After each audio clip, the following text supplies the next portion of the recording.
안녕하십니까. 하루의 경제 주식 마무리 경주마 이재용입니다. 오늘 하루는 어떠셨습니까? 미국이 이 거래일 계속 제법 올랐죠. 그래서 우리도 좀 기대를 했습니다만은 기대에 미치지 못했습니다. 코스피는 조금 올랐는데 코스닥은 오히려 떨어져 버렸습니다. 우리 증시 어찌해야 될지 모르겠습니다. 떨어질 때는 같이 훅 떨어지는데 오를 때는 조금 오르든가 아예 오르지 않든가 떨어져 버리는 이 증시 참 어렵습니다. 오늘 분석 또 충실하게 해보죠. 세 분의 전문가와 함께하겠습니다. 어서 오세요. 안녕하십니까.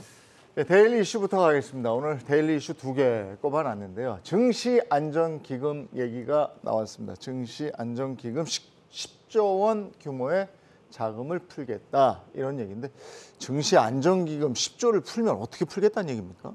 네, 사실 이것이 뭐 새로운 이야기는 아니고요. 네. 원래 코로나 때에 그때 당시에 증시가 급락을 하니까 이걸 방어해보자. 사실 또 그리고 그 전에도 증시가 위기 상황일 때 정부 쪽의 금융기관하고 그다음에 뭐 4대 금융지주 그리고 민간 금융사들이 십시일 위반으로 자금을 내 가지고서 네. 운영을 하는 그런 펀드를 조성을 하자는 것인데요. 사실 그때 워낙 V자로 반등을 해버렸기 때문에 사용을 실제로 집행은 못했었고 근데 그 자체는 해산하지 않고 남아 있었습니다. 그래서 지금도 뭐 하려고 하면은 지금 당장 실행을 할 수 있는 그러다 보니까 손쉬운 카드라서 정부 쪽에서 또 이야기를 꺼낸 것이 아닌가 싶고요. 사실 이제 어떤 효과를 과거에 가져왔냐 그러면은 뭐 사실 좋았던 효과를 냈던 때도 있고 그렇지 않았던 때도 있습니다. 근데 어쨌든 지금 봐서는 우리 증시 자체 유동성이 좀 많이 메말라 있습니다. 그런 상황에서는 어느 쪽이라도 조금씩 이렇게 좀 매수로 들어올 수 있는 자금들이 생겨난다라는 측면에서는 그래도 조금은 좋게 봐도 되지 않을까 그렇게 생각을 합니다. 그래서 우리가 이제 재가동이라는 얘기를 쓰지 않습니까? 그런데 요것과 함께 공매도 금지에 대한 얘기가 또 나와요. 근데 이게 우리의 목소리는 뭐냐면 공매도가 지금 살아있는 채로 증시안정기금이 시장에 들어오면 공매도 세력 돈 대주는 데 쓰이는 거 아니냐. 이렇게 되면 안 되잖아요. 그래서 공매도 금지부터 선행돼야 되는 거 아니냐 이런 목소리인데 어떻게 보십니까? 증시가 약세로 전환이 되게 되면은 아주 사소한 루머를 가지고도 그 루머를 확대시켜 가지고 그걸 이용을 해 가지고 공매도를 치게 되는 경우들도 많고 또 여전히 불법 공매도에 대한 부분도 아직 해소가 된 부분이 아닌 상태이기 때문에 이게 약세장에서 이제 공매도가 있는 상황에서 이게 저희 증안기금이 들어온다고 하면 사실상 총알바지가 될 가능성이 높죠. 그렇죠. 그래서 실질적으로 이거 역할을 해주려고 한다면은 한시적으로라도 공매도 금지를 병행해 주는 게 또 공매도가 또 어떤 문제를 또 일으킬 수 있냐면은 주가가 하락을 하게 되면 우리나라는 또 이게 레버리지 쓰는 게 제도적으로 굉장히 많이 발전이 돼 있다 보니까 반대가 반대를 부르는 게 장중 내내 나오게 되면서 또 실제 그 적정 밸류 이상으로 빠져버리는 경우들이 흔하잖아요. 그러니까 그런 부분들을 좀 감안해서 본다면 증시 안정기금이라는 측면에서 본다고 한데 그 이름에서 나온 것처럼 공매도는 좀 한시적으로 먼저 중단을 하고 나서 진행을 하는 게 합리적이지 않을까 싶습니다. 자, 그럼 지금 얘기한 대로 순서대로 공매도 금지시키고 증시안정펀드 10조 풀어요. 그러면 우리 증시 어떻게 되겠습니까? 하방 지진 나올 수가 있긴 있겠죠. 근데 이제 사실 아시겠습니다만 주가가 내려갈 때 기업들이 자사주 매입 공시를 한다든지 처분을 한다고 하더라도 떨어지는 주가를 잡지 못하거든요. 속도의 차이입니다. 왜 그러냐면 뭐 시장 전체적인 펀더멘털이 좋아져야 된다든지 아니면 글로벌 증시가 같이 올라야 되는 거죠. 뭐 가까운 시기에 보면 2020년도 3, 4월 달에 코로나로 급락했을 때 지금과 유사한 이제 증시 안정기금이 조성이 됐었는데 그 당시에 실제적으로 자금 액션이 거의 이루어지지 않았습니다. 왜 그랬냐면 이제 이 정원펀드가 조성되게 되면 내부적으로 일정 부분 치수 밴드를 설정을 하게 됩니다. 지금 시장에 나온 이야기, 오늘도 뭐 언론 보도는 다음 주라는 이야기가 나옵니다만 사실 시기의 문제가 아니고요. 중요한 치수 밴드에 대한 문제거든요. 뭐 예를 들어서 2100포인트가 이탈하게 되면 이제 어디 밴드까지 그런 흐름이 나오는데 이거 어떻게 보게 되면 빠지면 사겠다는 자금이기 때문에 심리적 요인 외에는 저는 그렇게 별 실효는 없다고 보는 거고 공매도 금지 같은 것도 지금 당국에서 바로 진행하지 못하는 게 이것도 우리만 또 할 수가 없는 내용이 좀 있잖아요. 물론 그러다 보니까 미국은 사실 이런 카드 아예 안 나옵니다. 아무리 장이 빠져도. 왜 안 나오냐면 미국은 상한가 없기 때문입니다. 그래서 가끔은 그런 이야기를 하는 거죠. 공매도 이제 긍정론까지는 아니지만 공매도 제도를 쉽게 금지 못하는 제도 중에 하나가 상한가 제도가 완전히 풀리지 않았기 때문에, 그러니까 상한가 제도가 없은 상태에서는 공매도는 오히려 자동적으로 시장에 활기를 피지 못하거든요. 그러니까 공매도 세력들이 판을 치는 이유 중에 하나가 락을 걸어준 겁니다. 상승과 하락에서. 왜냐하면 공매도의 최대 손실은 무한대 때문이죠. 그래서 제가 생각할 때 지금 수준에서 카드를 검토는 하는데 네. 실제적으로 액션에 들어갈 것 같지는 않습니다. 네. 근데 만지작거린 지가 꽤 오래된 것 같은데. 만지기만 하죠. 그러니까 그때마다 얘기는 나오거든요. 네.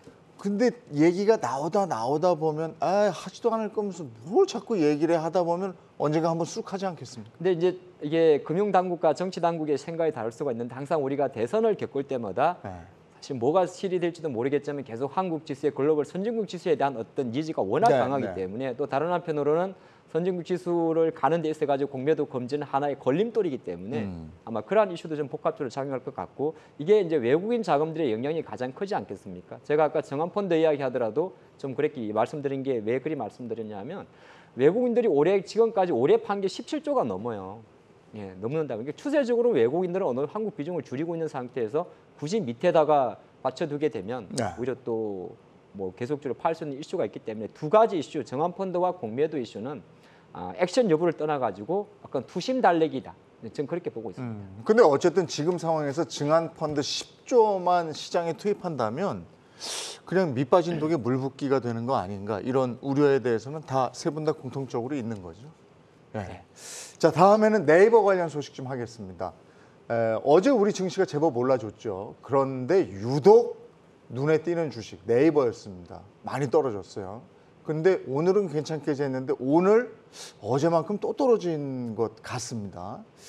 이거 왜 이러는 건지 뭐 한 2조 넘는 큰 금액으로 미국판 당근마켓 인수했다 뭐 이런 게 악재가 되는 건지 그리고 그 인수하겠다는 그 회사는 미국판 당근마켓이 맞는 건지 한번 얘기 좀 해주세요. 네, 사실 안 좋은 점들이 좀 겹쳐서 일어났다라고 네. 말씀드릴 수 있을 것 같습니다. 그 인수에 대해 가지고서 이야기가 나오기 그 당일날에요. 네.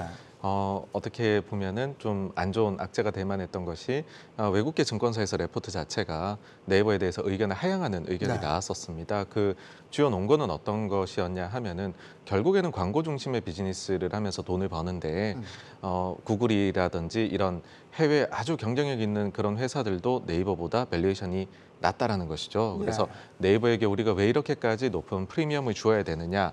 인데다가 지금 네이버가 그나마 보유를 하고 있었던 그 순현금을 인수에다가 쓰는데 이 회사에 대해 가지고서 사실은 이제 그 최근에는 성장성이 조금 둔화되는 것처럼 나타나는 부분도 있고 하다 보니까 과연 이 크로스보더 빅딜인데 이 부분 네이버에서 잘 핸들링을 할 수 있겠느냐라는 이슈인 것 같습니다. 그리고 말씀해주신 이제 많은 분들께서 그 중고 그러다 보니까는 당근마켓 이쪽으로 굉장히 포커싱을 해서 보시는 것 같은데 네.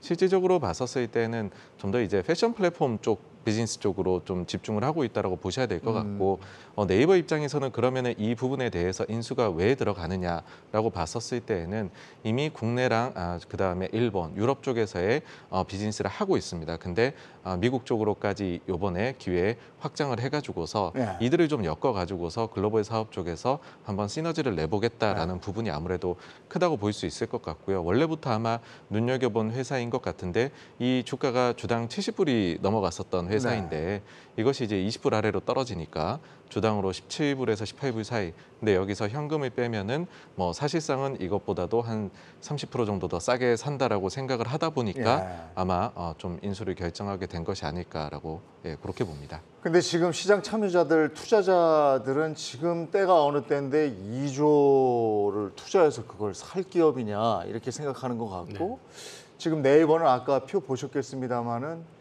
1년 새에 거의 마이너스 60%입니다. 지금 시장 상황 어떻게 보십니까? 사실 이제 시장 자체가 좋지 않은 상황에서 또 애매한 상황에서 갑자기 큰 돈이 나간다고 하니까 지금은 경기 후퇴를 넘어서 이제 침체를 논하고 있는 상황에서 과연 그렇게 돈을 썼을 때 그 효과가 얼마만큼 있겠느냐라는 의구심이 있었던 거고 그다음에 본업 자체에 이제 노이즈가 좀 있다 보니까 그 겹쳤던 건데 좀 억울한 측면도 사실 좀 있다고 보는 게 아까 이제 말씀하셨지만은 외국계 증권사 리포트에서 이제 구글이나 그 미국의 빅테크 대비해 가지고 오히려 비싸다. 이게 비싼 이유가 있느냐라는 식으로 해가지고 셀 리포트를 냈는데 네이버가 구글이나 이쪽보다 쌌던 적이 없습니다. 밸류로 따지면 항상 비쌌었어요. 그리고 이제 네이버는 그 광고가 이제 메인이긴 하지만은 사실 이제 그 안을 들여다보면은 상당히 많은 부분의 비즈니스를 하고 있는 것도 있고요. 네. 지금 이제 경기 후퇴기다 보니까 이제 그런 부분에 대해서 노이즈가 좀 발생을 한 측면은 있는데 이게 안착만 돼줄 수 있다 그러면 오히려 나중에는 큰 시너지가 될 수도 있다고 보고는 있습니다. 예. 삼성전자하고 네이버는 그야말로 국민 주식인데 이거 앞으로 전망 어떻게 보십니까? 네, 사실 아마 근데 한 가지 중요한 거는 포시마크에 대한 인수가 확정이 아니라는 겁니다. 내용을 좀 정확히 보게 되면 이제 확정 일정은 내년도 4월이거든요. 예. 그러니까 4월인데 이제 시장에서는 여러 가지 이야기를 하는 수 있을 것 같은데 저도 사실 포시마크는 회사를 잘 모르던 회사입니다. 모르는 회사는 좀 조사를 해보니까 사실 규모는 좀 커요. 근데 이거 인수 자체가 여러 가지 해석이 분분합니다. 첫 번째가 네이버가 돈이 그리 많어? 이렇게 이야기할 수 있어요. 네. 인수 금액이 2조 3천억 정도인데 네이버가 제가 6월 달에 다트 감사 보고서를 열어봤더니 현금 자산은 대략 2조 9천억 정도가 있어요. 그러니까 어떻게 보게 되면 네이버 기준으로 봤을 때는 2조 3천억이라는 금액 자체는 상당히 큰 금액입니다. 금액 자체 큰 빅딜이 나오는 거. 그래서 보니까 이제 언론에서 뭐 사상 최대의 빅딜 이렇게 이야기 나오는 것인데 다른 한편으로 아직 넘어야 될 산은 조금 있다는 겁니다. 그래서 만약에 넘어야 될 산은 뭐냐면 오히려 인수가 되는 포시마크의 미국 주주들이 반대할 수도 있습니다. 그래서 이거 자체는 앞으로 이제 포시마크의 주주총회를 거쳐가지고 부결될 수도 있고, 근데 주가가 네이버 주가 관점에서 포시마크의 인수설에 급락한 걸 놓고 보면 오히려 네이버 주가가 올라가기 위해서는 한편으로는 포시마크의 인수가 엎어져야 됩니다. 그러니까 없던 걸로 실패할 수도 있는 거죠. 근데 왜 그럼 네이버가 이런 행상을 많이 할까 보면 시장에서 그런 이야기를 하거든요. 지금 국감 시절도 있긴 있는데 네이버와 카카오의 한계점이 내수라는 겁니다. 내수인데 내수들이 어떤 문제점을 갖고 가냐면 지금처럼 경기 위축 국면에 가게 되면 수출보다는 내수가 침체되는 속도가 더 더딥니다. 그래서 우리가 네이버 카카오를 분석할 때 항상 이건 내수밖에 없지 않느냐. 라인에서 해외 쪽에서 한다 해서 얼마 벌어들이겠어요. 또 한편으로는 네이버가 혹시 조금 내수 쪽에서 힘들어도 그걸 대체할 수 있는 하나의 회사가 있어요. 카카오죠. 그러다 보니까 올해 3월 달에 취임한 이 최수연 CEO에 대한 비판이 좀 많은 것 같습니다. 그러니까 이분은 이제 하버드 로스쿨 출신인데 81년생이신데 네이버가 앞으로 예전 2020년인가 19년도에 실제적인 실세라고 말한 이해진 CEO 같은 경우가 청문회 불려가면서 안 좋은 일이 있었지 않습니까? 그러다 보니까 일각에서는 네이버의 새로운 CEO들이 해외 쪽으로 박차를 가하기 때문에 오히려 해외 쪽으로 가게 되면 국감에 안 불려가요.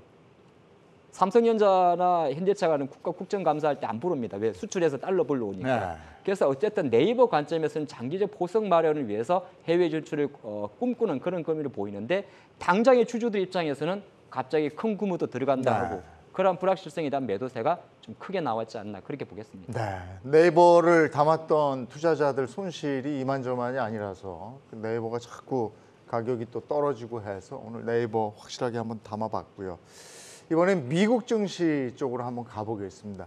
일단 그 영국의 감세한 일부 철회 이것 때문에 한번 올랐어요. 네, 맞습니다. 그 다음에 간밤에 오른 것은 노동 시장이 좀 흔들린다. 이것 때문에 오른 겁니까? 네, 그렇습니다. 그 말씀해주신 일단 첫째 노동 시장이 컸던 것 같아요. 지금 미국의 노동시장이 워낙에나 뜨겁다 보니까는 임금 인상률도 가파르고 이것이 인플레이션에 나쁜 영향을 더 높은 인플레를 불러온다. 그러면서 파월 의장이 항상 강조하는 부분이 지금 구인 공고가 2개가 나가는 이제 그 실업자 1명한테 구인 공고가 무려 2개가 나 있어서 골라서 가는 상황이 되다 보니까는 임금 인상이 굉장히 높은 것이다라고 이야기를 합니다. 그런데 이번에 나온 8월달 숫자를 보니까는 구인 공고가 갑자기 100만 개 이상 이제 사라져 버리면서 요 숫자 자체가 한 1대 2 정도에서 1대 1.67 정도까지로 이번에 팍 내려왔습니다. 그래서 노동시장의 뜨거움이 좀 가라앉는 것 아니냐 그러면 인플레가 둔화되는 데에 도움을 줄 것 같다라는 부분이 있고요. 또 한 가지 말씀을 드리자면은 어저께 호주 중앙은행이 금리 결정을 했었는데 예상보다 낮게 금리를 인상을 했습니다. 그러다 보니까는 이 점에서도 혹시나 이제 선진국들 중에서는 단순히 연준만을 따라가는 것이 아니라 그 상황에 맞게 비둘기 피보팅하는 곳들이 나오는 것이 아니냐 그러면 우리가 보고 있는 긴축의 강도가 피크를 지나고 있는 것이 아니냐라고 하는 점들이 두 가지가 좀 어제는 크게 작용을 했습니다. 어쨌든 금리 인상의 명분 중에 하나가 노동시장이 강건하다 이거였었는데 참 그것도 아이러니합니다. 노동시장이 흔들리니까 주가가 오른다. 그게 참 희한해요. 이게 긴축에 대한 우려감이 크다 보니까 이제 긴축을 좀 완화시킬 수 있는 이슈가 뭘까를 이제 항상 시장에서 찾다 보니까 이제 그런 부분들에 대해서 혹시 연준이 좀 보고 있는 시각이 바뀌지 않겠느냐라는 기대감을 갖는 거죠. 근데 뭐 그거 가지고 급격히 바뀌거나 그러지는 않을 거라는 걸 계속해 가지고 연준 의장들이 지금 얘기를 하고 있기 때문에 그 부분에 대한 거는 그냥 말 그대로 기대감일 가능성이 높습니다. 영국의 감세 일부 철회 그리고 지금 영국 돈이 확 떨어졌다가 지금 어떻게 됐나 모르겠는데 조금 올랐나요? 네, 파운드화가? 올라왔습니다. 그렇다고 해서 유럽의 경제 위기라는 얘기가 아예 사그라든 건 아니잖아요. 그렇죠. 네. 유럽은 어떻게 보게 되면 지금 이번 주 영국이 최근 한 달 동안의 흐름을 놓고 보면 중심을 좀 잡고 있지 못한다는 생각도 좀 들고 있고 신임 총리라든지 이런 액션을 좀 놓고 보게 되면 갑자기 뭐 이랬다 저랬다 그런 모습인데 한 가지 그 감세 안에서 확실한 건 있어요. 이게 소득세율 최고 소득세율 45% 인상하는 거 그거 조금 내렸다고 하더라도 한 450억 파운드 정도의 감세 패키지가 없어진 건 아니거든요. 그러다 보면 지금 영국의 신정부 같은 경우는 어쨌든 간에 최근에 또 우리 국채 매입을 하는 것도 스탑앤고 전략을 썼지 않습니까? 일시적으로 2주 정도 채권 매각을 멈췄다가 다시 이제 하는 그림으로 가거든요. 그런 관점에서는 그만큼 유럽의 심각하다는 현상을 좀 보여주는 상황이고 이거는 통화 시장에서 바로 볼 수 있을 것 같습니다. 유로화나 파운드의 장기 그림을 놓고 보면 이미 최근 5년, 10년 동안 사실 실제적으로 유럽이 2000년도 중반 이후에 2008년도 중반이죠. 리만 사태 이후에 한 5년 동안 유럽 어떤 재정 위기 상황에서 벗어났다고는 했습니다만은 본질적으로 회복이 되지 못한 것 같습니다. 그 후유증이 아직도 남아 있는 것이고 아무래도 그러한 상태에서 뭐 독일의 물가 지수가 10%가 넘고 ECB 같은 경우도 9% 후반이다 보니까 유럽의 어떤 경제 불안감은 계속 진행되는 과정이다. 그렇게 약간 축을 잡고 가시는 게 좋을 것 같습니다. 그리고 또 이건 뭡니까? 크레디트 스위스의 유동성 위기, 제2의 리먼 사태와 비교해서 이 얘기가 나왔는데 이렇게까지 가는 건 아니겠죠? 사실 이런 이야기가 왜 나왔냐면 크레딧 스위스가 지난 기억하실지 모르겠지만 빌황 사태 때부터 해가지고서 계속해서 주가가 내리막길에 가고 있고요. 실적이 나쁩니다. 그러다 보니까는 새롭게 경영진도 교체를 하고 뭐 이런 과정을 밟고 있는데요. 그 사이에서 너무 이제 실적이나 이런 부분들이 안 좋고 장부 자체도 약해지다 보니까는 혹시나 좀 이런 요즘같이 자산 가격이 급변하는 상황 속에서 크레딧 스위스가 과거에 그런 금융위기 때의 리만 브라더스나 그런 금융사처럼 되어버리는 것이 아니냐.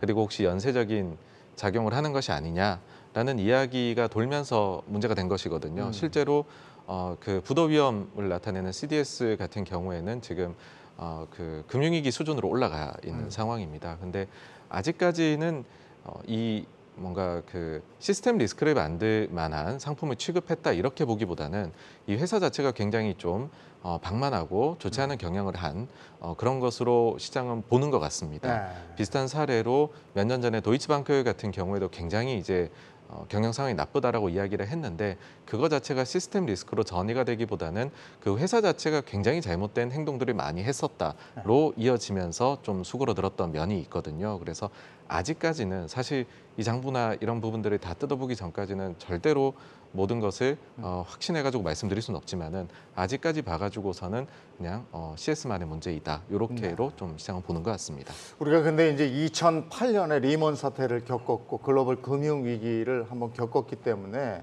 이게 이런 일이 또 일어나는 거 아닌가 걱정스러워서 한번 점검을 해보는 건데 시기도 하필이면 그때가 비슷하단 말이에요 지금.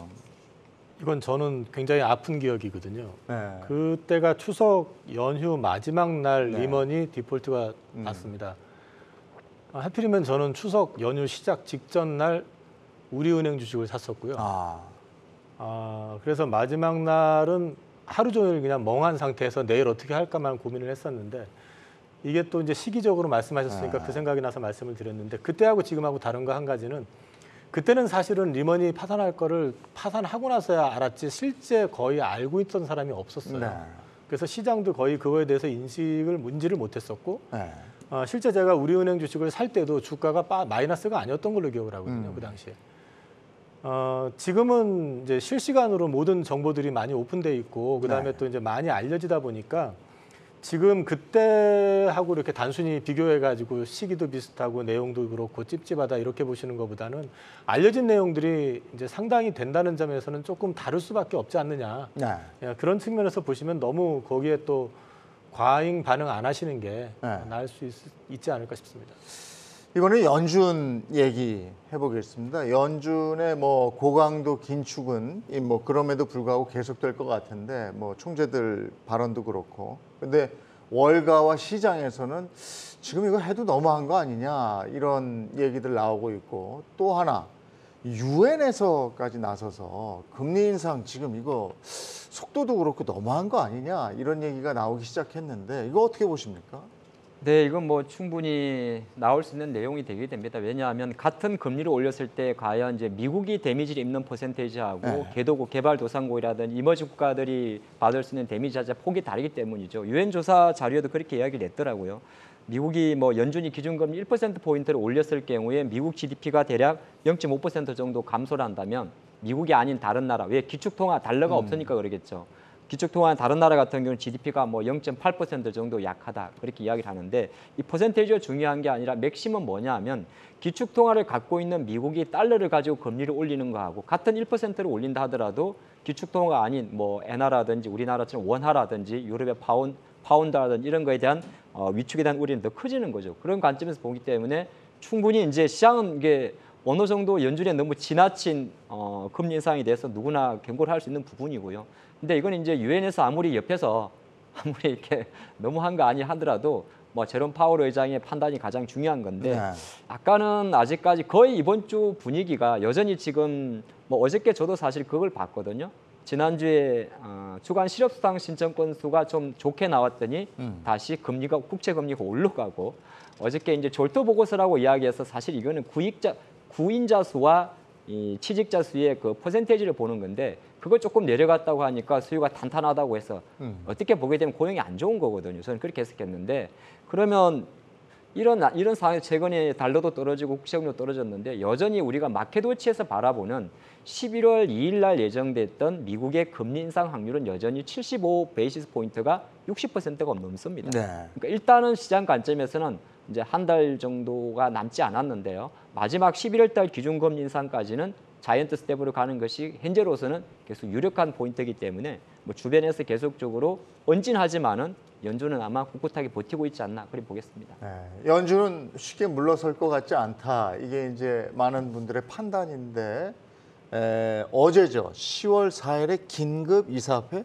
뭐 갑자기 이제 이사회를 열었다는 얘기인데 거기에 대한 시장 반응은 어떻습니까? 사실 그 부분에 있어서 좀 오해들이 있으신 것 같아요. 네. 그 긴급 이사회라고 이야기하고 특히 이게 비밀 회의다, 네, 비공개로 이루어졌죠. 비공개 회의다라고 해서 이야기들을 하는데 이거는 정기적으로 있는 회의이고요. 네. 주로 이제 재할인율에 대해 가지고서 거기 보시면은 주제나 이런 부분들이 다 명시가 되어 있습니다. 네. 거기에 쓰이는 표현이 진짜로 통화 정책을 바꾸려고 하는 회의라면은 다르게 나오거든요. 그래서 이 부분은 조금 몇 달 전에도 제 기억에는 있었던 것 같은데 네. 조금 해프닝으로 생각이 됩니다.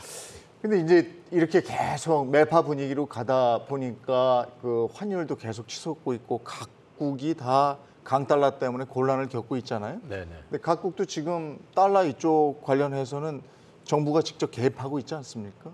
지금 당장에 이제 영국이 그 총리의 발언 한마디로 인해 가지고 이제 폭락을 하고 네. 하니까 이제 바로 환개입 들어왔고 그 다음에 일본 역시 마찬가지로 그 앞서 가지고 146엔 터치하니까 바로 환개입 들어와서 140엔까지 뺐다가 다시 영국 때문에 이제 돌아 올라오긴 했지만 중국 역시 그 명절 앞두고 그 국책은행들로 하여금 이제 위안화 살 준비하라고 이제 지시가 내려왔었고 우리나라 역시 마찬가지로 이제 그런 부분에 대해서는 지속적으로 진행이 되고 있는데 저는 지금 조심스럽지만은 환율 같은 경우는 여기서 추가로 급등을 한다 해도 단기적으로 봤을 때는 크게 많이 오르지는 않을 것 같습니다. 일단은 중앙 정부들이 어느 정도 지금 이제 참을 수 있는 임계치까지는 올라온 것 같고, 그다음에 각국 정부들이 좀 이제 개입을 본격화했다는 거는 하나의 시그널로 볼 수도 있고요. 또 이제 일본 국채 매각 얘기, 일본이 갖고 있는 그 미국채 매각, 또 뭐 중국이 갖고 있는 미국채 매각 이런 얘기도 나오는데 사실은 그렇게 되면 진짜 걷잡을 수 없는 상황이 올 수도 있거든요. 그럼 자기네들이 QT를 하고 있으면서 만약에 일본이나 중국이 미국채를 본격적으로 매각을 한다.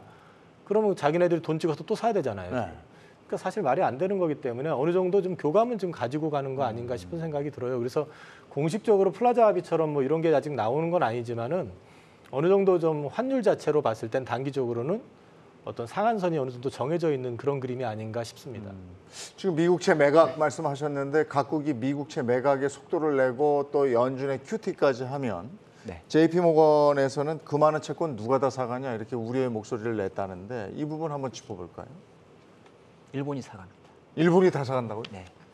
그러니까 전체적으로 지금 미국 국채 보유를 보면 작년도 기준으로 중국 2위로 밀렸어요. 네, 그리고 이제 일본이 지금 1위를 유지하고 있는데 우리나라는 한 17일 정도 하고 있습니다. 근데 그러니까 일본도 사실 실제로 작년 대비해서 미국 국채 보유량은 조금 줄었어요. 왜 그러냐면 환율 방어 때문인데 그래도 중국하고 일본 같은 경우는 어느 정도 미국의 국채를 뭐 매각하는 속도를 천천히 할 수밖에 없는 게 일본은 QT를 안 하고 있습니다. 할 수가 없죠.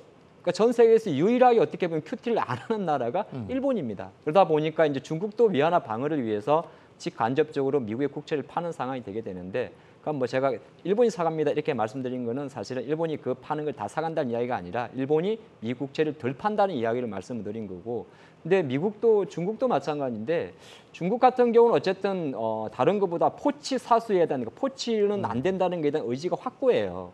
그래서 다행히 좀 그나마 좋은 점은 지금 중국 증시가 이번 한 주 동안 7일 동안 국경절 연휴 때문에 휴장이 있습니다만은 여기에 시장에서는 위안화가 지금 7위안 밑으로 포치 밑으로 떨어지는 쪽으로 약간 그림이 가는 거거든요. 여기는 아마 시진핑의 연임과도 어느 정도 직결됩니다. 바이든이 유가에 민감하다면 시진핑은 포치에 되게 민감하거든요. 그래서 이제 10월 16일이죠. 10월 16일 중국 제20차 당대회에서 시진핑의 세 번째 연임이 진행될 건데 시장에서 어떤 생각을 하고 있냐면은 저도 같은 생각인데 딱 되고 나면 아마 중국은 생각보다 공격적으로 규제 완화를 많이 갈 수 있지 않을까 그래 봅니다. 그리고 조금 더 공격적인 액션을 취할 수도 있고 미국 입장에서는. 근데 그 액션 자체가 주식시장 관점에서는 오히려 그게 나쁜 액션은 아닐 것 같습니다.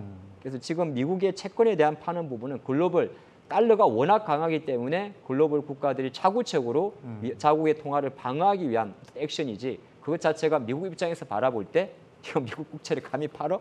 네, 그런 관점은 아닌 것 같습니다. 중국이 지금 코로나 때문에 봉쇄 계속 유지하고 있었는데 북경에서 무슨 마라톤이 열린다. 그럼 이제 다시 중국이 좀 움직이나 이런 얘기를 또 하더라고요. 코로나 싹 풀겠죠. 5월달, 4월달에 다 뭐 봉쇄한 것 자체가 어떻게 보게 되면 당대를 겨냥한 모든 게 있으니까. 그러니까 아까 제가 말씀드린 규제 완화라는 게 코로나인 게 제로 코로나에 대한 그런 이슈도 같이 포함될 것 같습니다. 연준이 11월에 금리를 계속해서 75bp, 그러니까 자이언트 스텝 계속 갈 확률이 60%다 이렇게 말씀하셨는데 그렇지 않을 확률도 40% 있는 거잖아요. 만약에 그렇다면 긴축이 중단됐다 아니면 완화됐다.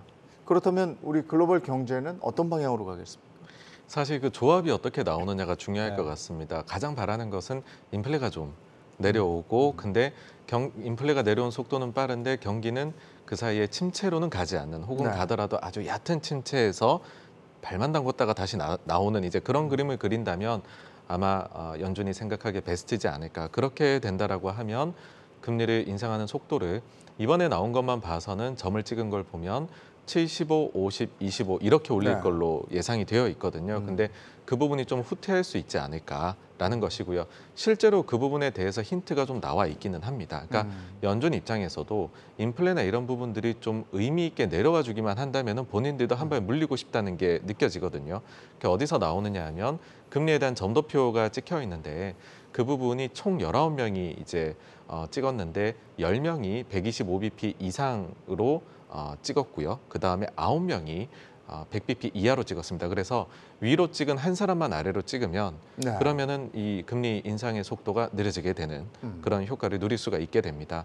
실제로 Q&A에서도 관련된 질문이 나왔고 여기에 대해서 100bp 쪽을 선호하는 또 큰 그룹이 있다라고 네. 실제 파월 의장이 얘기를 한 바도 있습니다. 그래서 결국은 또 우리가 데이터를 기다려야 되는 네, 그런 상황이 된 것 같습니다. 다시 이제 시장으로 돌아와 본다면 요즘 같은 때가 참 진짜 애매해요. 오르긴 오르는 것 같기도 하다가도 이게 다시 한번 꺾일 것 같기도 하고 판단이 안 서는데 말이죠. 이럴 때 시장 참여자들은 어떻게 해야 되는가? 이 부분이 아마 사실 지금 보고 계신 시청자 여러분들도 제일 궁금하실 것 같아요. 어떻게 했으면 좋겠습니까? 저는 일단 10월장은 그 환율을 봐야 된다라는 말씀을 계속 드렸었고, 예. 10월 중하순부터는 원화 가치도 이제 강세로 전환하니까 달러 약세가 조금 단기적일지언정 기조로 좀 나올 가능성이 있다. 그런 측면에서 이제 좀 지켜볼 필요가 있다고 말씀을 드렸고, 그래서 투자를 지금 어저께 급등을 하고 오늘은 좀 이제 우리 시장 같은 경우는 재미는 없었지만은 저는 반등을 좀 더 세게 준다 그러면. 네. 그 환율 관련된 수혜주가 아닌 쪽은 조금 비중을 줄이고 오히려 이제 좀 다시 되밀릴 때 봐가지고 일단 한국 시장을 살 때 반드시 들어가야 되는 업종 또는 환율 관련 수혜주 이쪽은 좀 비중을 늘리는 전략으로 한번 연말까지 지켜보시는 게 어떨까 싶습니다. 환율 관련 수혜주 제가 언뜻 생각나는 게 자동차주 이런 쪽인데 네네. 아니 근데 오늘 보니까 자동차주도 막 빠져 있잖아요 지금. 그러니까 자동차는 좀 노이즈가 있었던 것 같아요. 네. 그러니까 제가 그 아침에 이제 얼핏 듣기에는 IRA 때문에 네. 거기에 이제 편입이 안 되는 관계로 인해 가지고 평균 연비 규제 제도라는 게 미국에 있답니다. 그래서 이제 전기차를 많이 팔아야지 그 부분에 대해서 이제 비용이 발생을 하지 않는데 우리가 이제 상대적으로 못 팔게 되면 그 비용이 뭐 향후 2년 동안 한 4조 7천억까지 나올 수도 있다라고 그 현대차 사장님이 아마 그 말씀을 하신 모양인데 실제 지금 9월달 판매 내용이라든지 이런 걸 보면은 9월에 지금 그 아이오닉 5가 덜 팔린 거는 반도체에 문제가 있어서 덜 팔린 거지 실제로 매출이 그 갑자기 줄거나 그런 건 아니라고 하더라고요. 그리고 저는 지금 현대차가 가지고 있는 기초 체력에다가 지금 현재 제품을 만들어내는 기술력 같은 게 과거 2008년, 9년 때하고는 다르게 엄청 크게 경쟁력 있게 올라왔다고 보고 있기 때문에 현대차는 사실은 좀 밀렸을 때 조금씩 담아보시는 것도 괜찮을 것 같습니다. 저는. 아니 근데 뭐 3분기 어닝 서프라이즈를 기대한다 이렇게 얘기를 해도 지금 아이오닉 잘 안 팔렸다 뭐 이런 말씀도 하셨잖아요. 근데 미국 시장에서 네. 1,000만 원을 못 받는 거잖아요, 그죠? 한 1,000만 원 정도 된다면서요? 7,500 지원금이. 그렇죠. 우리 지금 환율로 1,000만 원 정도 됩니다. 그럼 현대차 안 살 거 아닙니까? 오히려 1,000만 원이 비싼 거죠. 그렇죠, 비싼 거죠. 그러면 이게 확실히 타격이 올 텐데요. 그래서 아까 조금 전에 보니까 청와대 속보가 하나 나온 게 있어요. 네, 방송 오기 전에 봤는데 미국에서 바이든 대통령이 친서를 보냈다고 합니다. 한국에 지금 IRA 우려를 알고 있다. 협의 지속하겠다. 뭔가 좀 쇼하는 것 같지 않습니까? 그렇게 뭐 확실하게 저도 갑자기 바이든도 되게 궁금해요. 이 중간 선거가 11월 6일인데 이거 당연히 약간 선거용이라는 생각도 많이 듭니다. 일단 선거 전까지는 밀어붙이는 거고 왜냐하면 바이든 대통령 입장에서도 한국의 자금 LG도 그렇고 현대차도 그렇고 자국에 글로벌 주요 메이커들이 공장을 짓게 되게 되면 좋은 내용이잖아요. 그래서 지금 협의란 게 그럼 뭐냐? 한국을 포함시켜 준다는 말이냐? 그건 아니고 제가 판단한다 할 수 있는 협의라는 건 어떤 거냐 하면 아마 유예 가능성이에요. 그렇게 되게 되면 그러니까 쉽게 말해서 IRA 법안 쉽게 말해 미국에서 현지 생산 현지 하는 거에 대해서가 아니라면 배제시킨다는 그거에 대해서 뭐 예를 들어서 특정 국가라든지 기업에 대해서 기업은 아니겠죠. 국가겠죠. 아니면 산업이 될 수 있는데 뭐 2년, 3년 정도 유예하고 실제 발효는 뭐 25년부터 한다. 그런 내용이거든요. 네. 그리 되면 정의선 회장이 그렇게 열심히 미국 왔다 갔다 하고 사실 미국 그 조지아 공장 증설도 예정보다 실제적으로 생산 시기를 당겼잖아요. 25년이 네. 아니라 24년 하반기로 당겨놨잖아요. 그런 액션들까지 있기 때문에 아직까지는 이 IRA 법안의 한국 배제 이슈 자체는 사실 끝이 아닌 거고 아까 잠깐 우리가 유엔이 미국의 금리에 대해서 옆에서 이야기하는 것처럼 WTO에도 갑자기 제소하는 겁니다. 이건 너무한 거 아니냐. 예. 미국 쪽이라 그러는 거니까. 근데 이것도 뭐 희망 기대 요인입니다만은 선거 끝나고 보자 그런 심리도 좀 있을 것 같습니다. 근데 아직까지는 IRA 관련해서는 크게 상처를 받고 있지는 않다는 건가요? 자동차 판매 대수로 봐서는? 지금 당장은 아니죠. 왜냐하면 미국이 지금 이게 실제로 미국 이 발효가 내년부터입니다. 네, 미국 그게 지금은 아닌데 그런 우려가 있으니까 뭐 주가는 선 반영되니까. 근데 그럼에도 불구하고 이게 안 오르고 계속 어닝 서프라이즈 얘기까지 나옴에도 불구하고 많이 떨어져 있어서 근데 지금 부장님 의견은 이럴 때 조금씩 담아볼 만하다 이렇게 말씀을 해 주셨고요. 반도체 섹터도 한번 들여다보도록 하겠습니다. 어제 오늘 제법 올랐어요. 지금 삼성전자도 그렇고 저 하이닉스도 그렇고 말이죠. 네, 그렇습니다. 아무래도 그 마이크론의 실적 발표 이후에 높은 재고에 대한 우려가 있다 보니까는 향후에 투자를 줄이고 그렇게 되면 사실상의 시장에서 기대한 것보다 더 큰 감산의 움직임이 있는 것으로 보이다 보니까는 그러면은 조금 선행적으로 주가가 움직여야 되는 것이 아니냐라는 부분이 크게 작용을 하는 것 같습니다. 그래서 사실 이제 마이크론이 먼저 보통 실적을 발표하고 그다음에 삼성하고 하이닉스가 하게 되는데 여기에서 또 이제 향후 투자라든지 재고라든지 감산 같은 부분들에 대해서 어떻게 이야기하느냐에 따라 가지고서 이 흐름을 좀 이어갈 수 있을지가 판가름 나지 않을까라고 생각합니다. 네, 뭐 삼성전자가 올랐다고 해도 투자자 여러분들은 여전히 배가 고프실 겁니다. 아직도 오자 그리고 있으니까요. 삼성전자가 오른 데는 손정희 회장 그리고 ARM이라고 얘기하죠. 네네. 여기 인수에 대한 게 큰 영향을 미친 겁니까? 저 개인적인 생각은 그거는 무관하다고 생각을 하거든요. 아, 무관하다고 생각하시죠? 왜냐하면 네. 그 ARM을 그 단독으로 인수한다는 것 자체가 불가능하다는 거는 이미 그 하이닉스의 경험에서도 네. 나왔었고요. 그 앞에서 그 엔비디아 역시 인수하려다가 이제 무산됐던 경험이 있기 때문에 인수 때문에 그 올랐다라고 생각은 안 하고요. 사실은 제가 가장 크게 봤던 거는 방금 말씀하셨던 감산, 마이크론 테크놀로지가 감산에 대해서 얘기를 하면서 1분기 그러니까 그 미국 입장에서 보면 10월에서 12월 그 네. 실적이 영업 적자까지 지금 제시를 하고 있거든요. 그러면 더 이상은 못 견디겠다라는 걸 이제 반영을 한 거기 때문에 이 반도체주의 이제 그 사이클상으로 보면은 이제 바닥을 확인하는 게 보면 감산이 나오고 그다음에 캐펙스 투자를 갖다가 축소하는 게 이제 나오면서 그 시간이 지나면서 이제 돌아서는데 보통의 경우에는 이 감산 발표하고 캐펙스 투자 축소할 때가 오히려 실적은 더 악화되지만 주가는 더 좋았던 그런 패턴이 좀 있습니다. 그래서 지금이 어찌 보면 삼성전자나 하이닉스 입장에서 봤을 때는 이제 어둠의 터널의 끝이 이제 빛이 좀 보이는 그런 그림이 아니냐라고 이제 말씀드릴 수도 있을 것 같아요. 지금 감산 말씀하시니까 갑자기 원유 생각이 나가지고요. 아, 네. 원유 감산, 오펙 플러스에서 원유 감산하니까 원유값 치솟았잖아요. 반도체도 다 감산하기로 하면 반도체 값이 올라가는 겁니까? 일단 지금 재고가 많다고 그래서.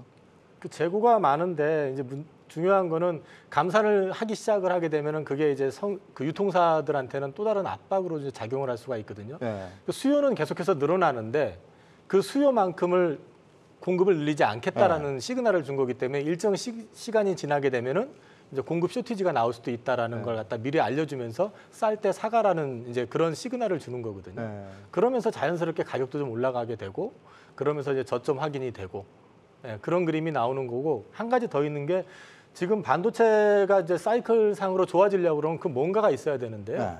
그 뭔가를 이제 그 산업 전방 산업 쪽에서 뭔가 좀 확장이 될 수 있는 부분이 있어야 되는데 사실은 지금 경기가 좀 후퇴되고 침체될 시그널이 오니까 좀 안 봐서 그런데 인공지능 쪽하고 자율주행 테마로는 움직이지만 실제로 반도체 쪽은 이쪽이 또 포텐셜을 가져갈 수 있는 부분이 분명히 있고요. 그 다음에 그 메타버스나 이런 거 할 때 쓰는 안경 고글 같은 거 있잖아요. 그 기기 같은 경우도 마찬가지로 반도체가 또 들어가게 되는 부분이기 때문에 그게 얼마만큼 히트를 칠지 모르겠지만 그게 또 한번 시장을 자극해 줄 수 있는 요인이 될 수도 있기 때문에 그냥 마냥 부정적인 것만 보면은 지금 사실 반도체 답이 안 보이는 것처럼 느껴지지만은 지금부터는 좀 좋아지는 측면도 한번 고려해서 찾아보시는 것도 괜찮을 것 같습니다. 자율주행은 뭐 이런 그 자동차나 이런 데 들어가는 거 하려고 지금 ARM, ARM 인수하겠다는 얘기고 그래서 손정희 회장도 왔다 갔다 하는 거 아닌가 싶은데 그게 주가에 별로 무관했다 이렇게 말씀하시니까 그 부분은 어떻게 보십니까? 저도 이 딜은 깨질 것 같습니다. 왜냐하면 뭐 시장에 나와 있는 이야기도 아시면 100조거든요.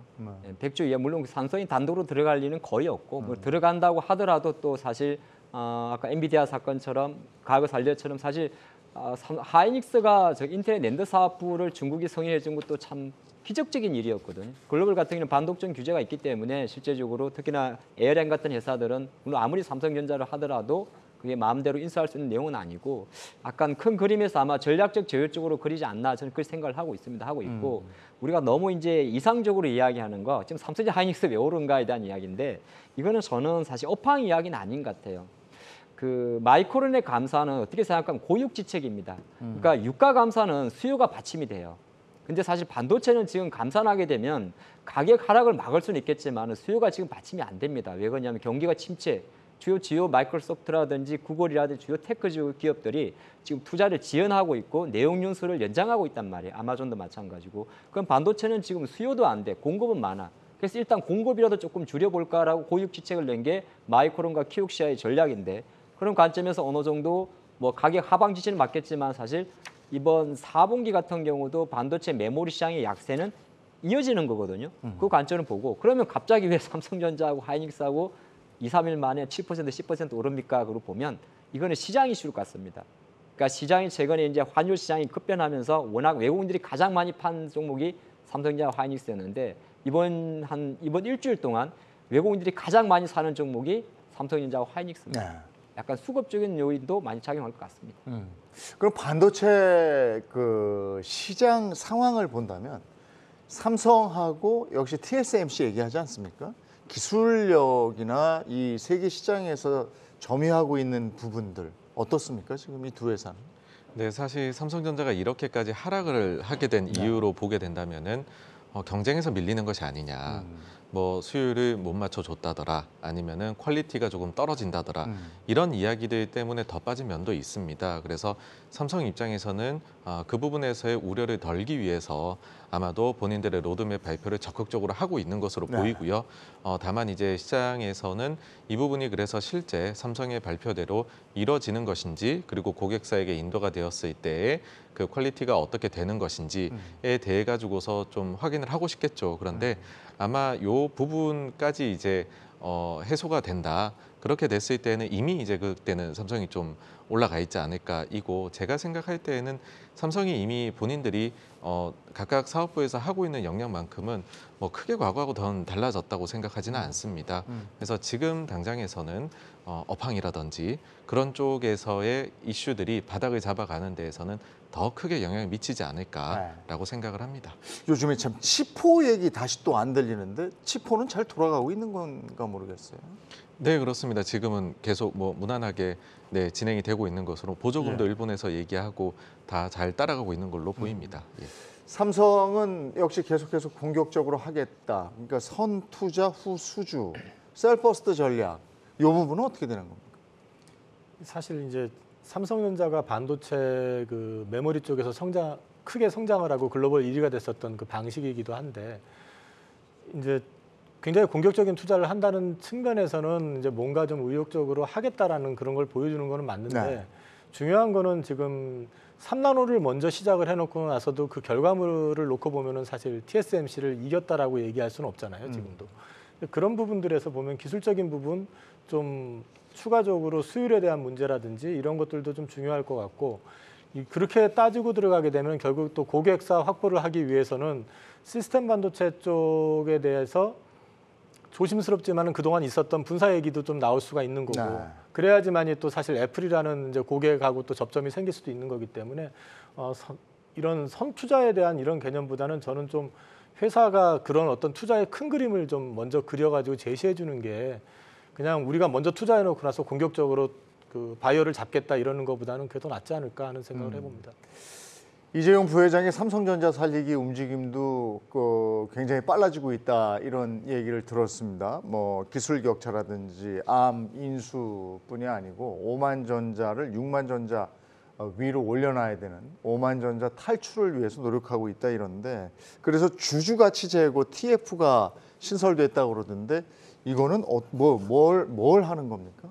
뭐 주주가치 제고라고 한다면 사실 주시장 유통시장 관점에서 뭐 자사주 매입 한도를 좀 늘린다든지 아니면 주식 소각을 진행할 수 있다든지 아니면 또 지금 삼성전도 진행하고 있는 애플처럼 뭐 배당 금액을 좀 확대하는 그런 이슈인데 어떻게 보면 CEO의 입에서 어떻게 조금 주다치다진 이야기가 나온 것 자체는 또 주주 입장에서는 조금 그래도 위안이 되는 요인이 되는 거고요. 근데 주가라는 게 단순하게 배당을 늘린다든지 배당을 늘린다는 건 이익이 계속 증가해야 되는 거거든요. 물론 삼성전자 이익은 잘 증가를 하고 있죠.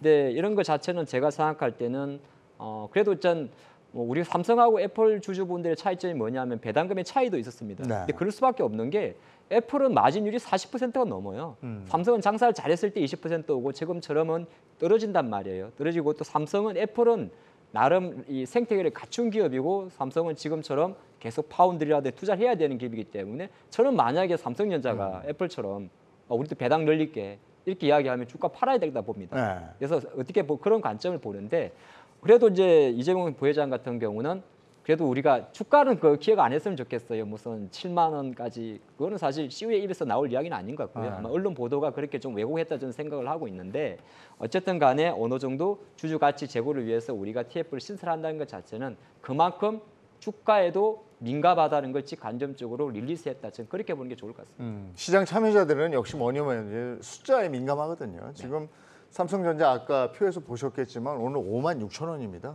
이 주가는 어떻게 생각하십니까? 장기적으로 봤었을 때는 장기 투자자에게는 상당히 매력적인 주가다 그렇게 생각을 하고요. 그 삼성이 사실 돌파구를 찾기에 있어가지고서 다방면에 활용하고 있는 것으로 보입니다. 이 주주가치 제고도 그런 일환으로 나온 것이 아닌가 싶고 사실 이 관련해가지고 소문들은 몇 달 전부터 좀 있어 왔었던 그런 소문이다라고 말씀을 드리고 싶고 포인트로 보셔야 될 점을 하나 말씀드리자면 자사주를 정말로 매입할 수 있느냐 이 여부가 아마 투자자분들께는 저는 굉장히 중요한 이슈가 될 거다라고 생각을 합니다. 왜 그러냐면 삼성이 과거에 단연도의 계획을 세우고서 자사주를 사고 이제 소각까지도 했었습니다. 그런데 그 부분이 멈추게 됐었던 시기가 언제냐라고 하면 2018년도 상반기였었고요. 그때가 금융사 이제 소각을 하다 보니 금융사들의 보유 지분율이 높아지게 되고 이게 10%를 넘어가게 되면 사전 승인을 받아야 되거든요, 당국에. 근데 그걸 신청하지 않고 넘어가는 부분만큼 매도를 해버렸다는 겁니다. 그리고 나서는 자사주 매입을 하지 않고 있습니다. 그래서 이번에 자사주를 만약에 매입할 수 있다라고 이야기를 하게 되면 당연히 소각에 대한 이야기도 나올 것이고 더불어서 그렇게 되었을 때 금융사들이 또 매각해야 되는 이슈가 있는데라는 것까지도 질문이 이어질 거거든요. 이 말은 뭐냐 하면은 그에 다 검토를 하고서 그 얘기가 아마 나온다면 나올 것이고요. 그렇다라는 거는 지배구조 측면에서도 일부 변화를 꾀할 수밖에 없는 그런 게 엮여 있습니다. 그래서 자사주는 굉장히 좀 눈여겨보실 필요가 있다라고 봅니다. 아까 이제 메모리 반도체 감산 얘기하셨잖아요. 다들 그렇게 하고 있으니까 삼성전자하고 하이닉스도 이제 감산하겠다 이렇게 발표하겠죠. 저는 여기는 사실은 공조가 될 수밖에 없는 구조라고 생각을 합니다. 그래서 이미 지금 3사가 전체 시장 점유율의 90% 이상을 지금 장악을 하고 있는 상황에서 특정 한 회사가 이른바 뒤통수를 친다는 거는 사실은 그때는 그 죽기 살기로 이제 싸움이 붙어면 거기서 발생하게 되는 그 피해 같은 게 훨씬 더 크기 때문에 결국에 가가지고는 여기는 공조가 될 수밖에 없는 구조라고 보기 때문에 저는 10월 달 말 말씀을 드렸던 것 중에 하나가 사실은 삼성전자 실적 발표하고도 맞물려 있거든요. 그래서 저는 삼성전자라든지 하이닉스 같은 경우는 이제는 밀릴 때는 조금씩 담아 보셔도 좋다. 아주 장기적이 아니더라도 연말까지 보신다 하더라도 충분히 좀 일정 부분 수익은 날 수 있지 않을까 기대하고 있습니다. 미국 주식이 이 거래일 연속 올랐고요. 우리 주식은 오르다 말았습니다. 이제 우리 투자자들 갈피를 좀 잡아야 되는데 지금 시간이 얼마 남지 않아서 이럴 때 어떻게 해야 되는 게 현명한 투자 방법입니까? 미국이 올랐고 달러화가 어느 정도 급등세가 좀 진정이 됐으며 국내 증시도 어쨌든 삼성전자와 하이닉스의 주가가 변동성이 좀 완화됐다. 이거 하나만 잡고 가시면 될 것 같아요. 그러니까 환율도 마찬가지인데 그리고 또 하나가 뭐 환율이 내려온다고 외국인이 주식을 적극적으로 사지는 않겠습니다만은 절대적으로 사는 외국인들의 주식은 표면적으로 작을지라도 지금 삼성전자나 하이닉스 또는 LG 에너지솔루션으로 들어오는 외국인의 자금은 약간 패시브 성격을 갖고 있습니다. 그런 관점에서는 지금 일단은 시장이 급락한 상태에서는 지수의 하락 변동성이 좀 우선인데 어느 정도 지난주 9월 말까지 급하게 내려왔던 지수의 하락 변동성은 달러화와 위안화 그리고 국채금리의 변동성이 완화되면서 일정 부분 소강 상태이기 때문에 오늘 코스닥 시장 같은 경우 아침에 올랐다가 좀 빠지다 보니까 많은 투자자분들이 조금 투심이 위축될 수 있긴 있습니다만은 다시 지난주 저점을 이탈하지 않는다면 조금 더 시장의 격동적인 분위기는 완화됐다 그렇게 보는 게 좋을 것 같습니다. 이게 참 모르겠는 게요. 지난주만 해도 굉장히 비관적이었습니다. 시장 전체가 침울했거든요. 근데 이번 주에는 조금 활기를 찾는 듯한 분위기가 있긴 있습니다. 그런데 어느 쪽으로 갈피를 잡아야 될지 그걸 잘 모르겠습니다. 아마 시장 참여자분들도 뭔가는 꿈틀거리는 움직임은 있는 것 같은데 나는 여기서 어떻게 해야 되지? 야, 이거 담아야 되나? 기다려야 되나? 어떡하지? 하실 겁니다. 경주마 함께 하시면서 그 옳은 판단, 옳은 결정을 내리시기 바랍니다. 자, 내일도 장 끝난 후에 저희는 찾아오겠습니다. 함께 해주시기 바랍니다. 고맙습니다.